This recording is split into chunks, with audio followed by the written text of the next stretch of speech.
হিরোটার of Dhaka কিংস্টার সৌজন্যে উদ্যোগে আজকে এই ব্যাডমিন্টন টুর্নামেন্ট 2025 সম্মানিত সভাপতি উপস্থিত আছে আজকে অনুষ্ঠানে বিশেষ অতিথি এই শাহালি থানা বিএনপি সম্মানিত যুগ্ম আহ্বায়ক আজম ভাই এখানে উপস্থিত আছেন লায়ন্সের GLT coordinator Hasan Mahmud, Lions leader Khaliduzzaman ভাই, 93 ওয়ার্ডের সাধারণ সম্পাদক রবিন ভূঁইয়া, মমিন কাউন্দিয়া ইউনিয়ন বিএনপি সেক্রেটারি মমিন সহ রাজনীতির নেতৃবৃন্দ এবং যাদের জন্য আজকের আয়োজন সে উপস্থিত খেলা ভাইয়া শুধুমাত্র আমি দুইটা ব্যাপার বলবো। একটা হলো যে এই সাবারও 1-1.5 মাসে আমরা 5-7টি টুর্নামেন্ট করেছি, আয়োজিত হয়েছে। আমি সেখানে চিফ গেস্ট হিসেবে গিয়েছিলাম।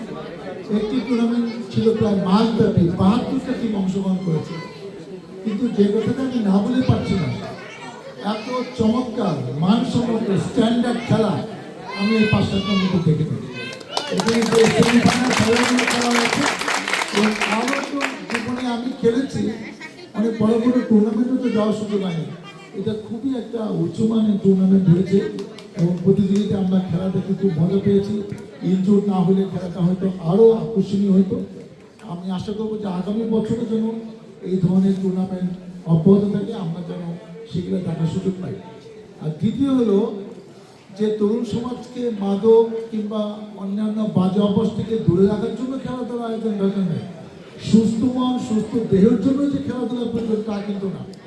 আমি ক্যারেক্ট করে যে পড়াশোনা করেছি ওইটা ছিল খেলাধুলা সর্বজাতি।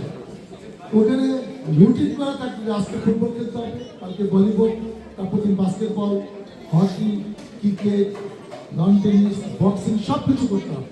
মানে ক্যারেক্ট করে যে কনসেপ্টগুলো আপনি অলরাউন্ডার হতে হবে, কোনো কিছু নো বলা যাবে না। ভাই নামাজ পড়বো চলে, ভাই গাড়ি চালান উঠেন, ভাই ফুটবল খেলেন যাবে। ক্যারেক্ট করে কনসেপ্ট কিন্তু এরকম।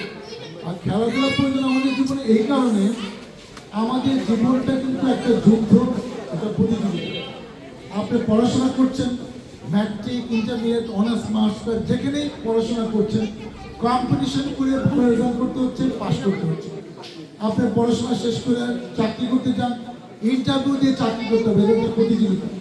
প্রমোশন পাবেন, ইন্টারভিউ দিয়ে প্রমোশন দিতে হবে, কখনো রিটার্ন কখনো বাইরে। ব্যবসা করতে যান, সে কোনো প্রতিযোগিতা ফেস করতে হবে। আমাদের জীবনে এত প্রতিযোগিতা, অনেক মানুষ আছে এক জায়গায় ভালো না করলে মানে বিমর্ষ হয়ে যায়, হতাশ হয়ে যায়, তারপর দিন তার ভালো জায়গায় না 2 দিন রেস্ট করতে হয়। খেলাধুলা যারা করে, যারা খেলাধুলায় ভালো, আপনি আজকে খেলা হারলেন, আজকে জিতলেন, এটা কিন্তু একটা প্রতিযোগিতা। অতএব এটা নিয়ে অনেক কিছু ভাবতে হবে না। আজকে জিতছি, কালকে হারবো, পরশু দিচ্ছি, তারপর হারবো। স্পোর্টিংয়ে নিতে হবে। জীবনকে যে স্পোর্টিংয়ে নিতে পারে সে জীবনে ভালো করে, শাইন করে, এগিয়ে যায়। খেলাধুলা থেকে কিন্তু আমরা এই শিক্ষাটা অর্জন করি। কোনো কিছু আমি ফেমাস না, আমি জীবনে শুনি নাই যে একটা ভালো প্লেয়ার সুইসাইড করেছে, যারা বারবার হতাশ হয়, যাদের অনেক বন্ধু বান্ধব থাকে না, এদের কিন্তু এক্সিডেন্ট ঘটে, সুইসাইডের ঘটনা ঘটে। আমি মনে করি জীবনের জন্য খেলাধুলা খুবই অপরিহার্য। এটা যদি আমরা সবাই করতে পারতাম, সংগঠিত হতে পারতাম, তাহলে জীবনে আমাদের অনেক দুঃখ কষ্ট হতাশা কিন্তু থাকতো না। আজকে এরকম একটি বড় প্রতিযোগিতা, সুন্দর প্রতিযোগিতা থাকতে পারে, তাদেরকে সৌভাগ্যবান মনে করছি। যারা বিজয় হয়েছে তাদেরকে আমার অভিনন্দন। আগামী দিনে তোমাদের বিজয়ের জন্য অক্ষুণ্ণ থাকে। আর খেলাধুলা হার জিত আছে, আজকের পরাজয় গ্লানির জন্য আগামীতে অভিজ্ঞতা ও অনুপ্রেরণা হিসেবে কাজ করে। সবাইকে আন্তরিক ধন্যবাদ জানাই আমি বক্তব্য শেষ করছি। আল্লাহ হাফিজ। বাংলাদেশ।